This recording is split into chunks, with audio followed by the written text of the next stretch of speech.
Pagkatapos yung pakinabangan ang mga vloggers noong panahon ng kampanya PBBM, ngayon ginigipit nyo na? Pinahirapan nyo ang mga vloggers noong panahon ng kampanya para lang mailuklok kayo sa pwesto tapos gagantuhin nyo ngayon dahil hindi nyo nagugustuhan ang nilalaman ng mga dila namin. Kung Davao City pinag-uusapan natin, sino ba ang mayor ng Davao City? Hindi ba yung anak niya? Si Mayor Baste Duterte. So, ang ibig ba sabihin nun, napaka-inefficient ng anak niya? So, palpal po ito si Atty. Claire, mga idol. Pakinggan nyo mabuti dahil dun sa fake news niya na boomerang po siya, mga idol. Sinasabi nating fake news ay atin pong sinasagot hanggat sa makakaya natin. So hindi naman din po kayo kabilang doon sa mga masasabing nagpapakalat din ng fake news since wala naman po palang mga verified batayan yung inyong mga sinasabi.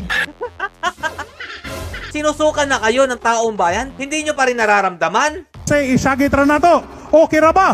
BBM! BBM! BBM! Doon nga ta, BBM! Matay mingaw man usab-usab! Ano? BBM pa more. Huwag yung sabihin na fake news din to.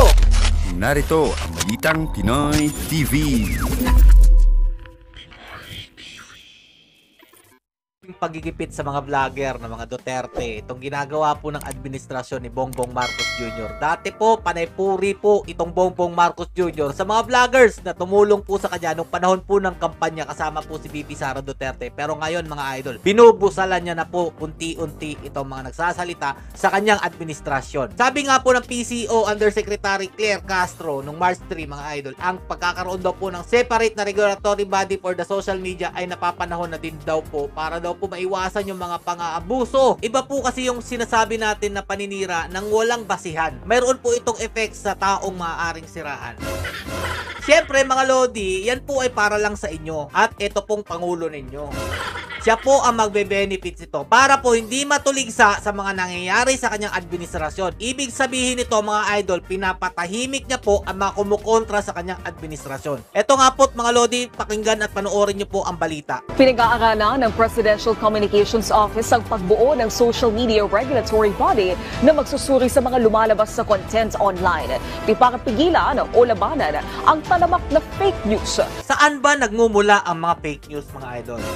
Meron ba kayong nakita dito sa aking page, sa aking channel, na meron po tayong pinost o in-upload na video na fake news na wala pong basihan? Di ba wala? Ano po ang pinupunto nitong mga umaayaw sa content creators na kumukontra sa administrasyon ni PBBM? Ito po, mga Lodi, pakinggan nyo po. Puro fake news ang lumalabas sa online natin. Siguro panahon na tayo naman ay magkaroon regulatory regulation, or at least kung hindi regulation, ipaalam sa mga vloggers, sa social media users na kayo po may responsibility sa publiko.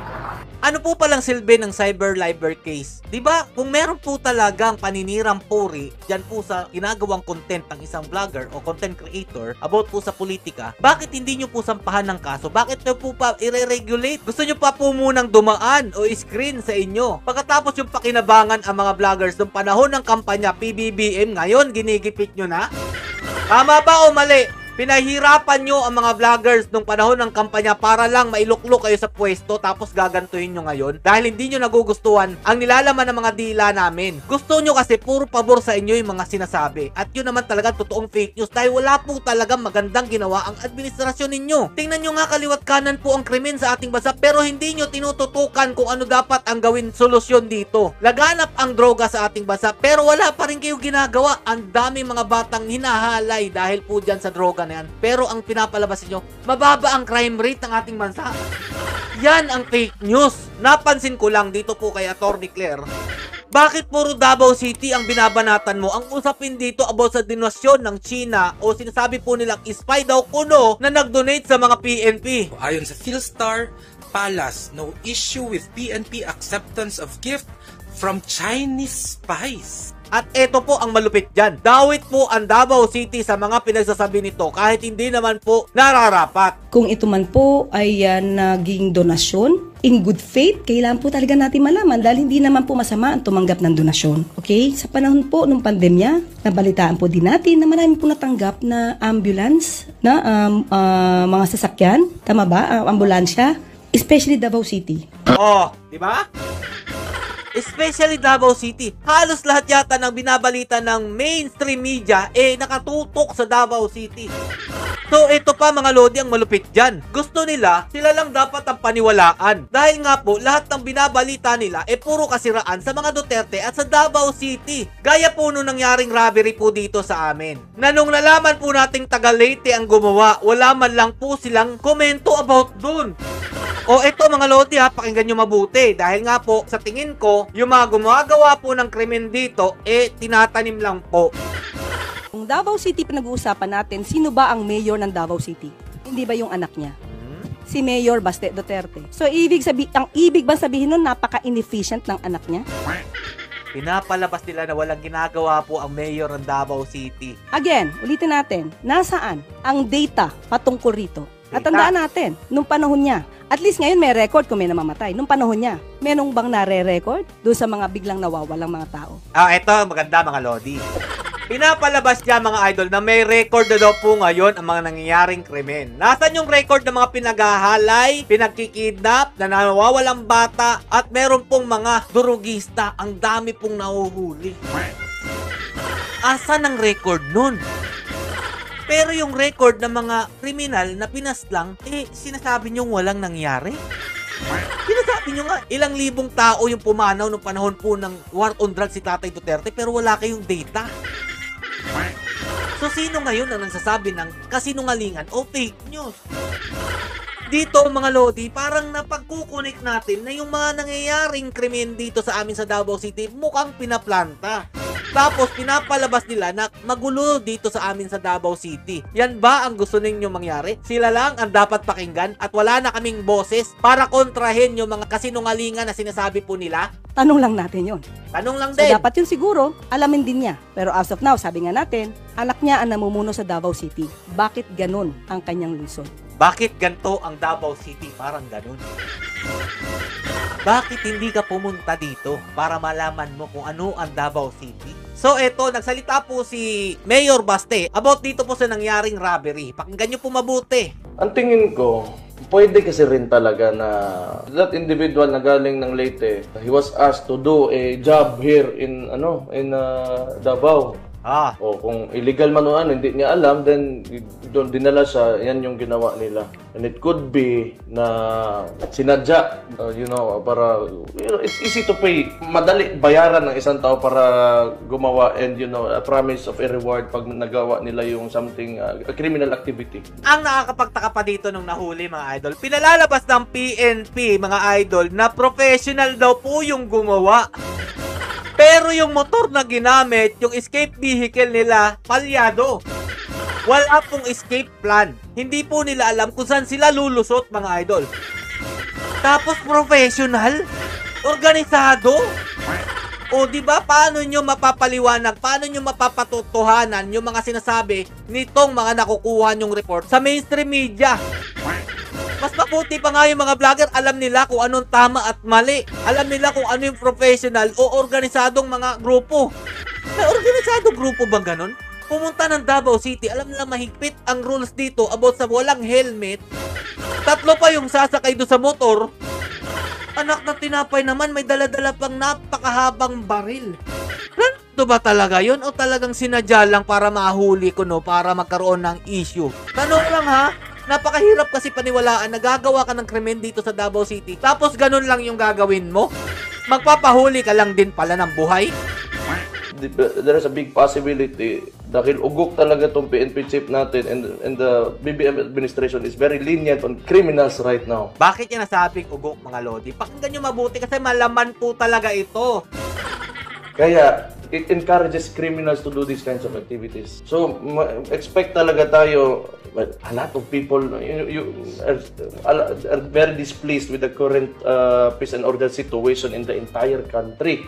So, kahit naman we're doing everything that we can to secure Davao City, pero if yung PNP chief magsasalita na ang droga pampagising, what can you expect kung paano mag-behave yung mga criminals right now? Tama. It is very encouraging for them na nakikita nila na hindi talaga stricto yung presidente natin pagdating sa peace and order. Ito talaga ang totoong rason. Bakit ganito ang bansa natin ngayon, including Davao City?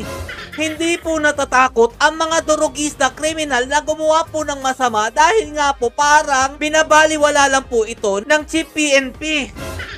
Sinabi niya po sa kanyang interview na pangdagdag oras lang daw po yung ginagamit nilang droga. Nasa saktong pag-iisip po ba yung ganun mga idol? Kaya ngayon, para sa akin, ang mga nag-a-addict, iniisip po nila na okay lang gumawa ng ganun dahil nga po, hindi po ito hinihigpitan ng ating Chief PNP sa ating bansa. Kasama na dyan po ang PBBM ninyo. Wala pong pakialam. Yan po talaga ang totoong nangyayari dito sa ating bansa. Tapos ngayon, ayaw nyong marinig yung mga gantong klaseng content. Eto nga mga Lodi, buti na lang meron mga gantong klaseng journalist. So palpal po ito si Atty. Claire mga idol. Pakinggan nyo mabuti dahil dun sa fake news niya na boomerang po siya mga idol. Mga ebidensya, mga documented na magpapatotoong itong mga vloggers na itong particular na lumalabas sa document, talaga pong mga troll armies ito, mga fake news lamang yung kanilang ginagawa at sinasabi. Actually po, bago po tayo magbintang, alam naman natin, we have to presume them innocent until proven guilty. So, ang bawat isa po, kumbaga, i-verify muna po yan bago sa ating sabihin, ay, parte ka ng troll army. Kasi, wala pa po tayong batas patungkol sa sinasabing troll army. Ito lang ay mere description kung paano yung kanilang ginagawa. So far po, wala pa kayong na-verify na masabi na ito talaga ay nagpapakalat ng fake news, troll army po itong mga ito. Wala pa po in particular, pero inaaral na po namin, kaya po yung mga ibang mga sinasabi nating fake news ay atin pong sinasagot hanggat sa makakaya natin. So hindi naman din po kayo kabilang doon sa mga masasabing nagpapakalat din ng fake news since wala naman po palang mga verified batayan yung inyong mga sinasabi. Walang batayan ang mga sinasabi niya pero panay-paratan po ito si Atty. Claire na meron daw po mga fake news na kumakalat at yan daw po ay laganap sa ating bansa. Pero hindi nila mademanda o ano, sinusukan na kayo ng taong bayan? Hindi nyo pa rin nararamdaman? Say, isagitra na to. Okay ra ba? BBM! BBM! BBM! Huwag niyong sabihin na fake news din to. Yan ang totoong nararamdaman ng mga tao. Tara na to. Okay ra ba? BBM! BBM! BBM! Doon nga ta, BBM!